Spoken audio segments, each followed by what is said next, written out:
Well, let's go into our news of the week, which is brought to you by Eagle Mortgage. EagleMortgageCompany.com is where you can find them online. If you want to stop by the office, no problem, 114th and Davenport Street. But the reason you want to look them up, call them, or stop by the office is a home loan. And a lot of people are looking for houses. You know, we've had that housing shortage, and so there's a lot of pent-up demand. A lot of people over the last couple of years said, I'm going to put that off. Well, now, I'm not going to lie to you, it's still a little bit of a challenge finding a house, but it's better than it was a couple years ago. We see signs going up. There are signs going up. There are people buying, people are moving. And if you want to get into that game, one of the first steps you want to take is go see Holly Schneiderwind and her team members at Eagle Mortgage and see what you qualify for, get that pre-approval letter, and go out there and find, hopefully, the home of your dreams. EagleMortgageCompany.com. Well, we already mentioned Berkshire Hathaway shareholders meeting is today. It's really the whole weekend. The shopping extravaganza on the trade show floor part of the CHI Health Center opened last night. It continues on today. The meeting all day today, all sorts of functions. And so if you see people walking around with those, do you ever notice Berkeys from out of town? The local residents who are shareholders don't do this quite as badly, but the out of town ones, like even when they're not in the CHI Health Center, they wear their Berkshire Hathaway credentials like everywhere. So, I mean, they wear if they go to like McDonald's, they're wearing the Berkshire Hathaway shareholder credentials. So if you see those folks, treat them nicely. Be nice. Be good hosts, Omaha people. All right, the city of Omaha is proposing an agreement. It goes before the city council on Tuesday with Leo A. Daly to provide architecture and engineering services, site selection services for a future combined police and fire headquarters. Now, this is going to take a while. The process is going to take a while, and then after that, it'll have to go to a bond vote. The voters will have to vote on it. But basically, here's the rub, Trenton. You've got a very insufficient, old and outdated police headquarters, and that is between 14th and 15th Street, between Howard, Jackson and Howard, and then right to the west of that, between 15th and 16th Street along Jackson, you've got the fire department headquarters, which is, when you walk by, it looks like kind of a 1970s special. Both outdated, need a lot more space, need more modern facilities. So the question that a lot of us have that follow this sort of thing is, where will it go? My guess is it needs to be in the city core somewhere, in the core. Do you put it right in the heart of downtown where it is now and take away land that could be eventually... 14th and Dodge, the old UP site? Yeah, to me, that'd be a horrible waste because that's such a perfect spot for private development. But on the other hand, you do want it in the core. Well, it looks like a pretty tall building. If you look at the renderings that they've released... I don't think that rendering's accurate. They put out a bad rendering. I think so, because if you look at that rendering, the first thing I thought, there's blue. There's a 20-story building that's under development planned in downtown Lincoln, and it looks like to me a dead ringer for that building. And then you look at it, I'm like, why would a police head? I love tall buildings, but they're very, very expensive. I mean, the 45-story Mutual of Omaha Tower is $600 million. I have a hard time seeing a police headquarters over 10 stories. So I couldn't understand why they put that rendering on there. It's all about the use of land, too. Land is a lot more expensive downtown. That's true. And it's harder to build. That's true. I don't know, but... it's going to take a while. This process is going to take a while. We should go for the world's tallest police and fire headquarters. Yeah. So here will be the Omaha skyline. Number 1, Mutual Tower. Number 2, First National Tower. Number 3, Woodman. Number 4, the police headquarters. Absolutely. Coming in at 28 stories. We'll see what happens. But we do need one. And where do you think they should put it downtown? I mean, you could put it kind of in the 30th. You could put it kind of by Midtown Crossing. Yeah, it's possible. Yeah. I mean, some people say it's maybe got good access.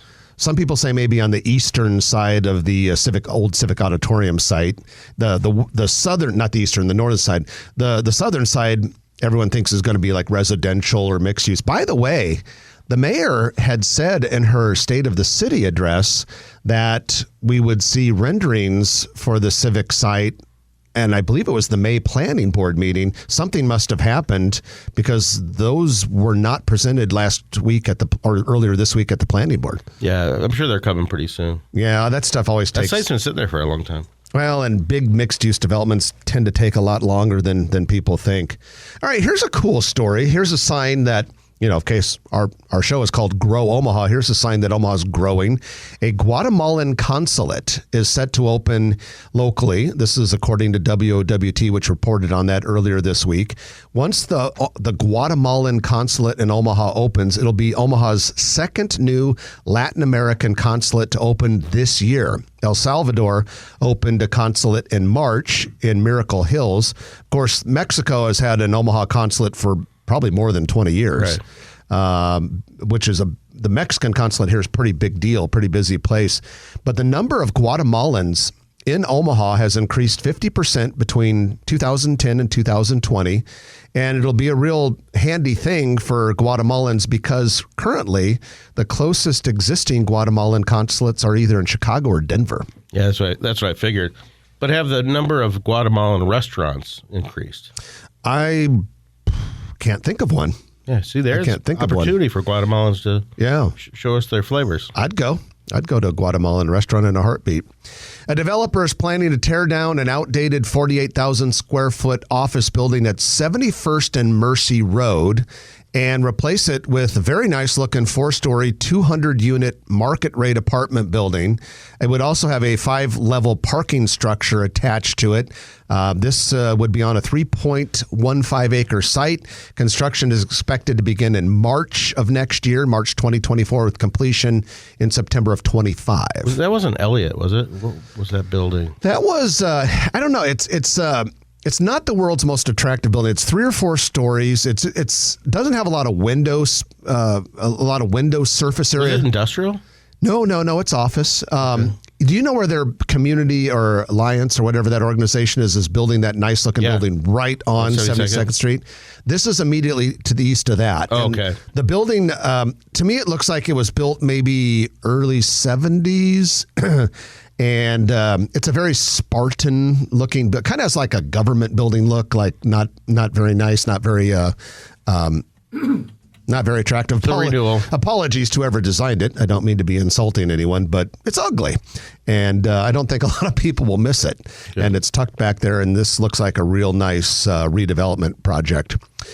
So out in Gretna, New Street Properties and Darland Construction recently broke ground on a 400,000 square foot warehouse in a new industrial development that is called Gretna Logistics Park. It's southeast of I-80 and Highway 31.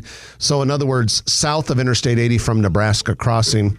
The first building, 400,000 square feet, will have 36-foot ceilings, which is impressive. Yeah, it's very tall. We like that for industrial buildings. That can appeal to a lot of different tenants. And when completed, this Gretna Logistics Park will be a 170-acre development with 2 million square feet of industrial space under roof. First building should be completed in March, and according to Darland Construction, it'll be Omaha's largest contiguous industrial park. Nice. We've really, over the last 20 years, especially the last 10, we've really stepped up our quality of industrial. R&R and White Lotus, the data centers, of course. We had when I got in this business 30 years ago, it was kind of embarrassing the type of industrial space that was leasing. And like and 30 years ago when you got in this business, when you thought of Omaha 20-foot industrial ceilings, with cheap metal siding, and rarely did you ever see a building above 100,000 square feet. Probably didn't see too many above 50. And now it's totally different. It's the type of industrial you would see in some of the industrial hubs like Chicago or some of the others around the country. Absolutely, and there's a demand for it. That fills up pretty fast, and the industrial vacancy rate remains about 3% or lower in the Omaha area, despite the fact that we've added millions of square feet in the last few years. Absolutely. Well, another urban infill project to talk about today. This is really cool. It's planned for the corner of 13th and Pine Street. So that's in the Little Bohemia area, 13th and Pine. Just a little, in fact, it sits on the site. It's a 3-parcel site, but one of them is the former ethnic sandwich shop, which to me looks like it was a Dairy Queen at one time. And so that can help a lot of people picture where we're talking about. At any rate, that ethnic sandwich shop former building will be demolished, and then plans call for a 5-story building with 59 apartment units, 5,400 square feet of ground level commercial space. But we're seeing this over and over again. We're talking about, how we want to make the core of Omaha very special and very densely populated. It's projects like this that do exactly that. You got to go up, ladies and gentlemen. You've got the infrastructure. As long as you're not taxing it too much, you're not taxing the schools too much, you need to have the vertical structures in order to keep people in the core. Well, speaking of tax, last year was a record breaker for tax increment financing loans.